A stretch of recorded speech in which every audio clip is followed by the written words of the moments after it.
Now, from the WVLG studios, it's Jack Hammer, D, and Director of Recreation and Parks, John Rohan. Rohan. It is time for the Recreation and Parks Report.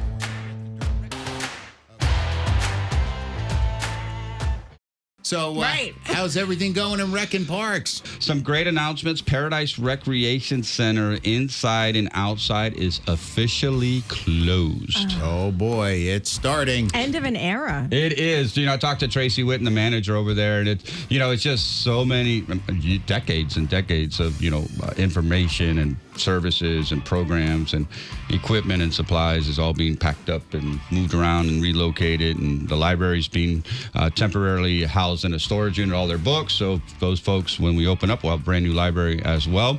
And so what happens is we're closed for the foreseeable future till the facility is open for public use again. You're going to start seeing the construction folks out there staging the fencing, the equipment and stuff. So we closed the outside areas as well, so we can allow them safely to come in and start staging. Now, what will happen is once they begin and do the major demolition, as they call it, and remove all that stuff, then probably around January or December, depending when the contractors tell us, we'll open some of the outside areas like the softball field. There's some pickleball courts, bocce, and horseshoes over there. But the dog park and the area by the golf cart bridge and archery range, that's open right now. So sign up for e-notification of what's happening for all the updates.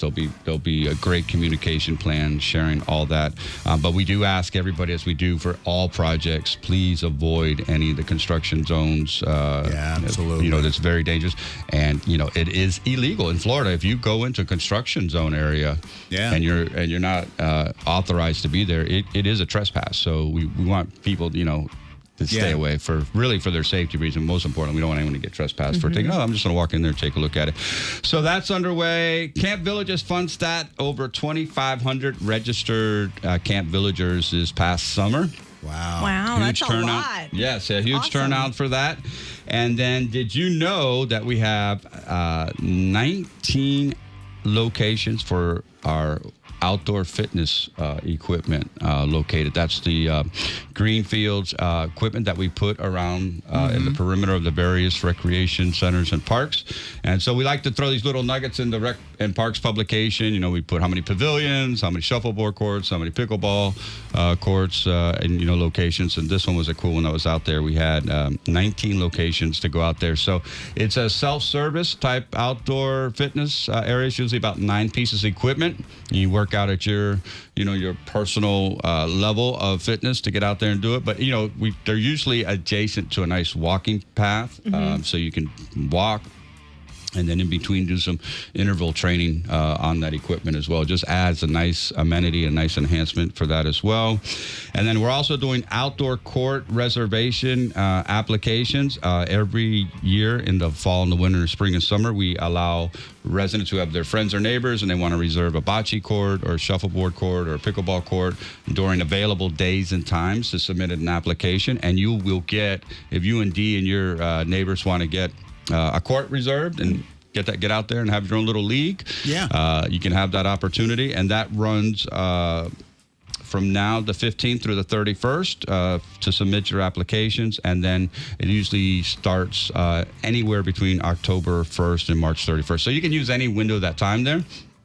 But staff will expedite that. The applications are online at districtgov.org, or you can stop by any recreation center and pick them up. So we're moving into fall, moving into programming season and schedules, and 5Ks out on the horizon. Believe it or not, we're going to be talking about the next series of 5Ks. We wrapped up, right, in April. And that's right. Isn't that crazy? The first one's usually around Halloween, right? That's right. It'll be in October. Yep, and it'll be I know, and it'll be the first one will be at Brownwood, and we have the dates on our districtgov.org as well. So, college football season, Rec and Parks, synonymous with leagues and tournaments and all that good stuff coming into play, and it was beautiful on my ride in this morning. Man, I got a great photo of a great sunrise, and the sunrise. I don't know if you guys saw the color on the picture. I know they can't see it, but what were the colors? Beautiful. They were It was orange and blue. Yeah, the same color as the shirt I'm getting. That's right. So that means college football season is here when the sky turns orange and blue. So great week ahead of us. Get out there and do something fun, rewarding, exciting, and school's in session, as we keep saying. So drive slowly in and around the community. And just get on out and check out Olympia. Phase 1 is officially open as well. So a lot of folks out there taking advantage. Taking advantage of it already? Yep. Went out there last week, and every one of the beach tennis courts were being used, which is exactly why we built them. So very popular sport that's up and coming. Of course, pickleball was busy. People were out there bombing the bombers on the softball field, and balls were just out there going everywhere. People out there practicing softball, and people using Sophie Doodle's dog park. And the softball field complex is really awesome. It's amazing, man. It really is. Yeah, every center is so unique and awesome with what they offer. And then you get to Olympia Phase 1 and see, wow, you got Central Lake with it. You know, you've got the dog parks, you got the softball field. Have you done an updated video for down there? I remember the last one you did with Jennifer Parr.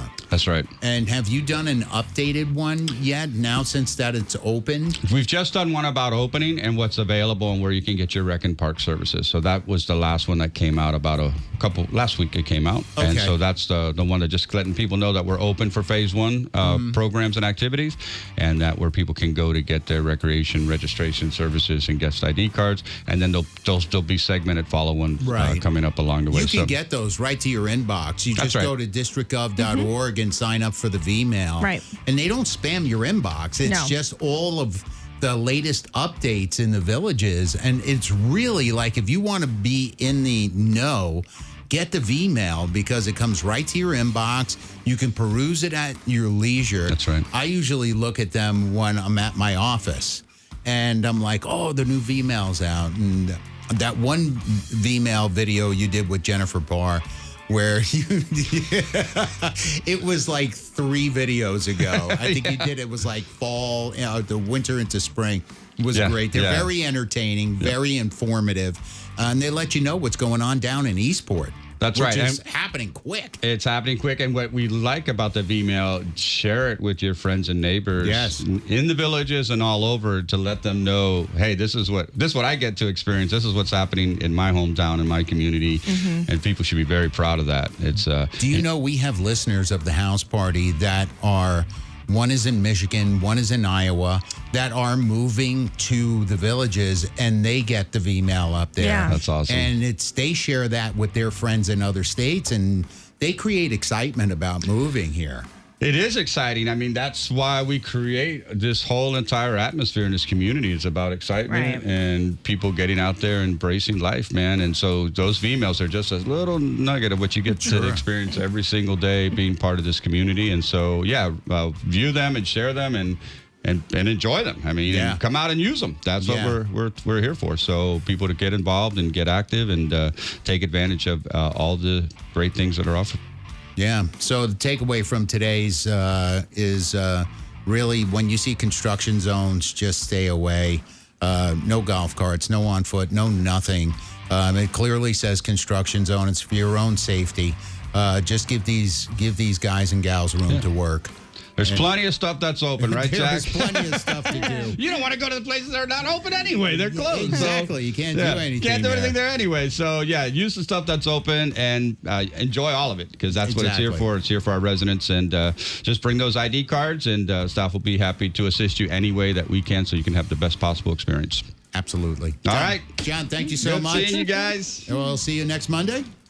Yes. What is the song request for today? Let's do some Traveling Wilburys. Okay. That's a good one. So you request songs. I can play them. I don't get in trouble for it. I try not to take advantage of it, but every once in a while I hear some good ones on my something. One day, request Motorhead. Oh, we can do that.